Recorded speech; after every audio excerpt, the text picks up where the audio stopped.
What up, Facebook Live? So, this is a video for the review of, or my review of The Gift of Fear. But before we get into that, if this is not your first viewing of one of my book reviews, you may notice that I have full use of both hands. So, shout out to mom and dad. Thank you for the little stand to put the iPhone up on. Greatly appreciated. Now I can finally live up to my dream of doing, hand drive on Facebook Live, because what else would you want to do? Anyway, so if you are here, you are checking out my review of The Gift of Fear, the book review. So I did a brief review on Snapchat, and I also took notes this time while reading this book. And I took a lot of notes. So I have a little bit of material to work with.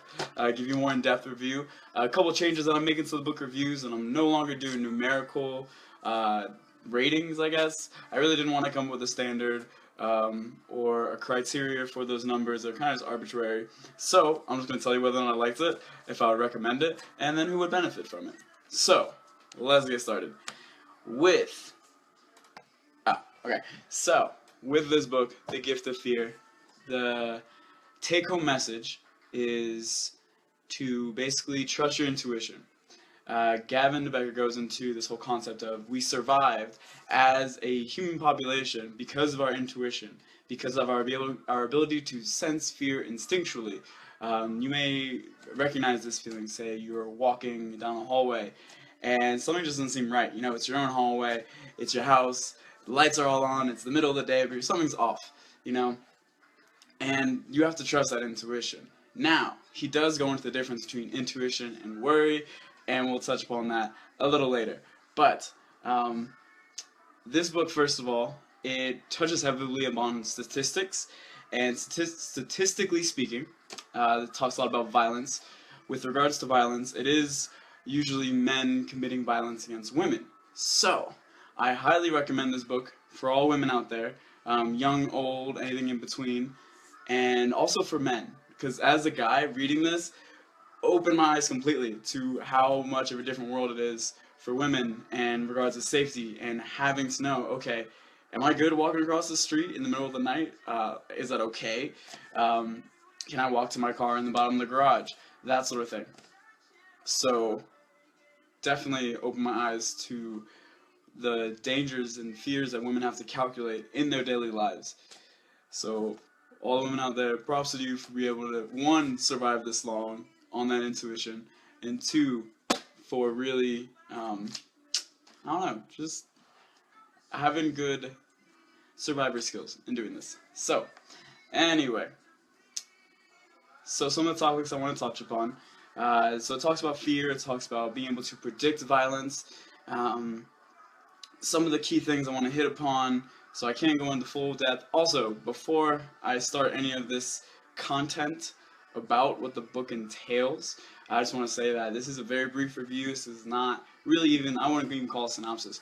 This is just a short little exploration of what the content would be. So, one, the content may be a little heavy. It is about violence, it is about fear, things like that.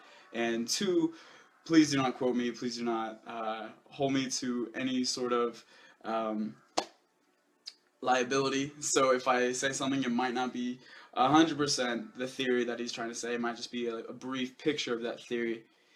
But, thanks, Nick. But it is, these topics are important, and you can definitely gain a lot just from these brief little nuggets, but he goes in a lot more detail in the book itself. So, let's get cracking. Some of the things he talks about is how when someone makes a threat, the reason why it bothers us is because threats lead to uncertainty. And as people, we don't like uncertainty. There's a reason why you don't get a new car every single day. You have to learn where the buttons are. You have to learn the sensitivity of the brakes. We don't like that. We like driving the same car every single day. Same thing.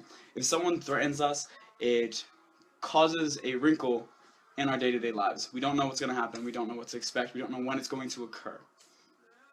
But if someone does make a threat to you, a way to neutralize it is to control your reactions to it. Threats gain their power from our reactions.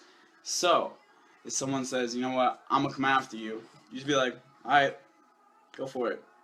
Now, if someone's like, I'm gonna come after you, you're like, oh my god, they're gonna come after me. Ah! Then you got a problem because you're giving them power. You're giving that person who's giving the threat more and more power, which means they're going to proceed and maybe not proceed in action, but proceed in giving the threats.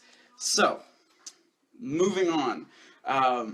This one might not be, hopefully none of you have to experience this, but if you are extorted, blackmail, I have this picture of you from spring break whenever.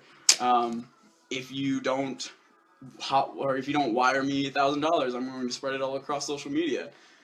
That would be an example of blackmail. Now, if someone says, okay, if you don't, if you don't hotwire this amount of money you don't wire this amount of money into my account, I'm gonna do something to you. What you then have to proceed to do is say, oh, I don't understand what you're saying. What do you mean you're going to do something? Make them own up to it. A lot of times when people have blackmail, if they don't actually intend to follow through with the threat, they don't want to own up and say it themselves. So, they might be, oh, well, I don't know exactly what I'll do, but I'll do something. No.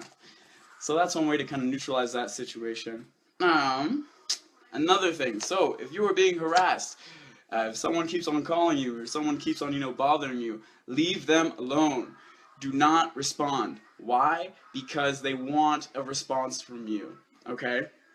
So if you got someone calling you day and night, leaving threatening messages, all this good stuff, do not respond. You want to know why? Because it's going to prolong the harassment.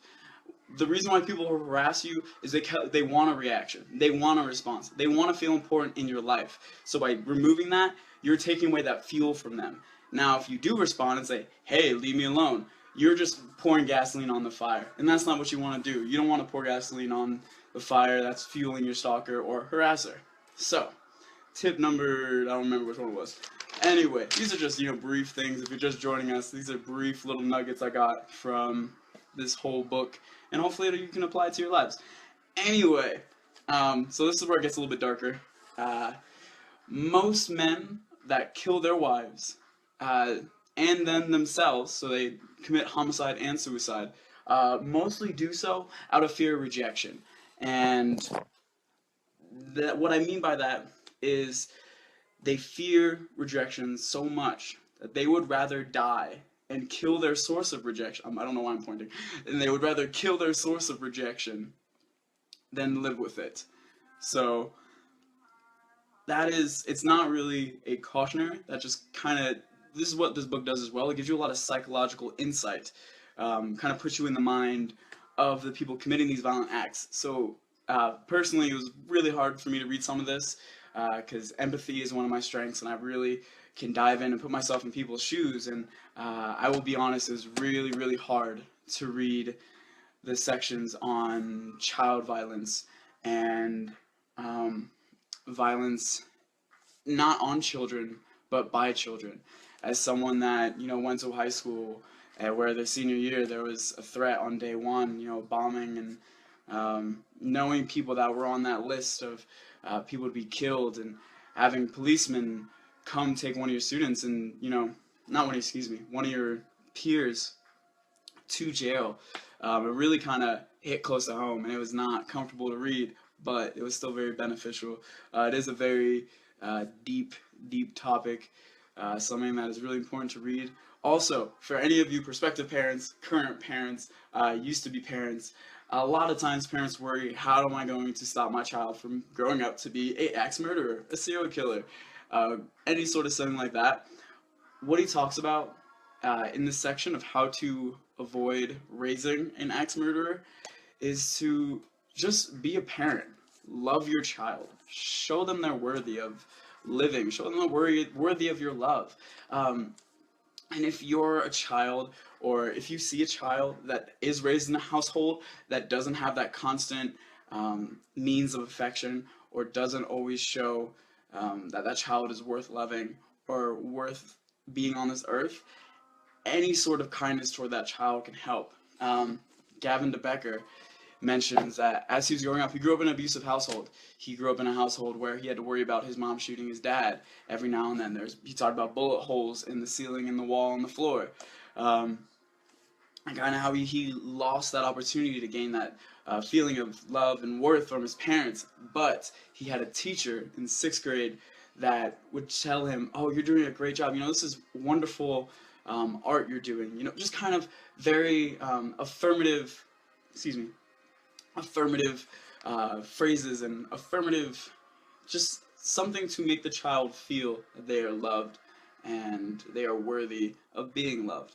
So, PSA, always, give love to someone, whether you know their background or not. If there's an opportunity to compliment someone, compliment somebody. You have no idea how much it could mean to someone. It could mean the world. It could be the difference between them being an axe-murderer or an adjusted human in society.